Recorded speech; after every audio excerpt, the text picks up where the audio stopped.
Don, give it to them. Thank you, sir. Ano yung mga pinirmahan mo? Just a bunch of job orders para sa papasok na staff ng mga konsehales. Uy! Sinama niyo ba dyan yung sinabaklang Loisa at si Jessa? Gagamitin natin yung mga yun, na mga ghost employees ng City Hall. Pero sa akin sila, ha? Julalay ko sila. Sure. Gift for the Jackie. mayor. Oh, Nandyan yung babaeng nanggulo ng oath-taking. si Matilde? Ginagawa nung dito? Hindi ko ho alam eh, pero ang lagi niyang kasama, yung campaign manager ng mga konsehalis ng oposisyon. Siguradong may kinalaman dyan yung mga konsehal ni Tanggol. Natural.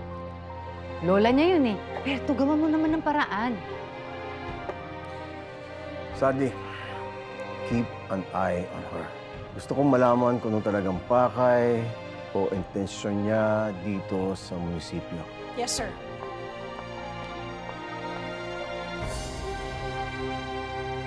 Aling Tindeng, naipasa na ho namin ang mga job orders. Mabilis na lang ho mapipirmahan yon. Maraming salamat po sa inyo sa pagtanggap sa hiling namin. Samahan niyo kami. Alam niyo, dito rin sa City Hall, ang kauna-una kong trabaho pagka-graduate. Kaya alam ko na ang pasikot-sikot at galawan dito. Kami ni Alfredo. Kaya kung ano man ang maitutulong namin, ibibigay namin. Alam mo, Tinding, hindi lang naman yung kaalaman mo makakatulong dito. Higit sa lahat, yung tapang at paninindigan mo sa paggawa ng tama. Kami naman, maglilingkod lang naman kami ng tapat dahil bago lang naman kami sa pwesto.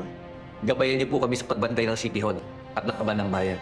Sa totoo lang, marami na akong napapansing mali na hindi nabago. Maliban sa pagtatama ng resulta ng eleksyon at sa pagbabantay sa mga gilero, kailangan nating itama ang mga baluktot na gawain. Kaya niyo po, gagawin namin ang lahat sa konseho para maayos. Ipaglaban natin ang tama, kahit magalit sa atin, mga gerero. Sigurado yan. Alam niyo naman yung mga yan. Kapit tukusan, ninakaw na ng pwesto. Dapat hindi tayo patinig sa mga gerero. Dapat sila ang kabahan sa atin. Kaya kailangan nating magkaisa at magtulungan tayo para pantayan ang interes ng sambayanan. Welcome back po sa Manila City Hall.